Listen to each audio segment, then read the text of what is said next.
Hello everyone. Today we will discuss about Chechnya by Anthony Marra. This will be presented by Princess Balcorta, Dwight Lannon, and Rich Dantes.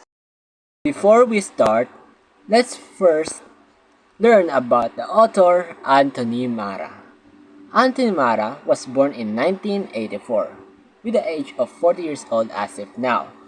He lives in Washington, D.C., United States, and he educated from University of Iowa 2009 and University of Southern California. Anthony Marra was an American fiction writer. Marra has won numerous awards for his short stories as well as his first novel, A Constellation of Vital Phenomena, which is a New York Times bestseller. Now let's move on to the historical background. In 1944, Chechen people was deported to Siberia and Central Asia. The effect of deportation is many people died because of the war. And after the war, some of them became traumatic and experienced sufferings, and even their human rights was affected by the war too. The first Chechen War was in 1994 to 1996. This war was so brutal that it caused 40,000 people died because of impact of the war. Many people suffered a lot, experienced an abuse and violence amidst the war.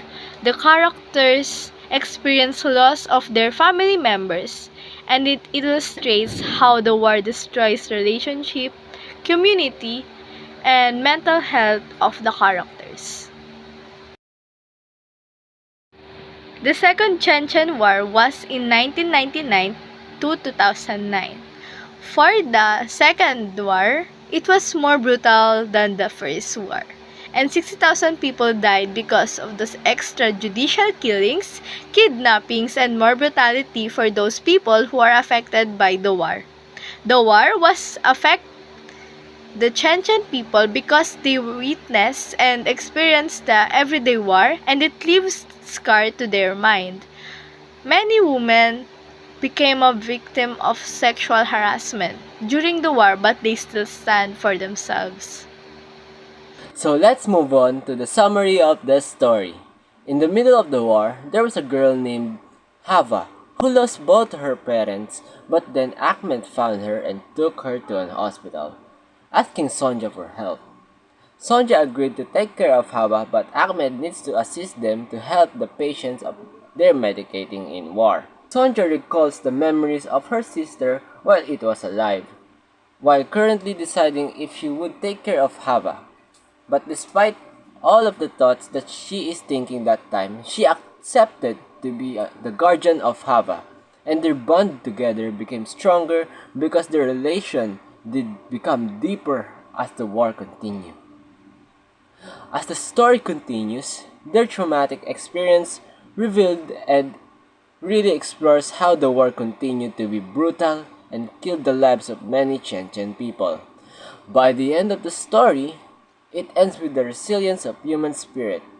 The characters find ways to rebuild their hopes and their life after. So let's move on to the intertextuality of the story. Intertextuality is defined as the relationship between texts, especially literary ones. Intertextuality is the shaping of a text meaning by another text. Ito yung gumagamit tayo o nagre-refer tayo sa ibang text, books, novels para mapalalim pa yung kahulugan ng text. Examples of intertextuality related to Chechen is One Soldier's War by Arkady Babchenko.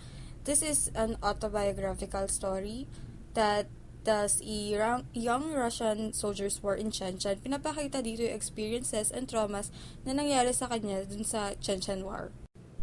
Another example is The Angel of Grozny, Orphans of a Forgotten War by Asli Sirstad. It tells how she lived with the children of Grozny to hide from the Russian soldiers while doing her job as a journalist. The last example for intertextuality is Please Leave the Chechen Wars, My Mother and Me by Lana Estemirova. It is an autobiography of Lana Estemirova's experience during the Chechen War. It tells the story of her and her mother who is desperate to leave but sadly her mother was kidnapped and later on killed for telling the truth. The title Please Live is Lana's last words to her mother. And that's all. Thank you for listening.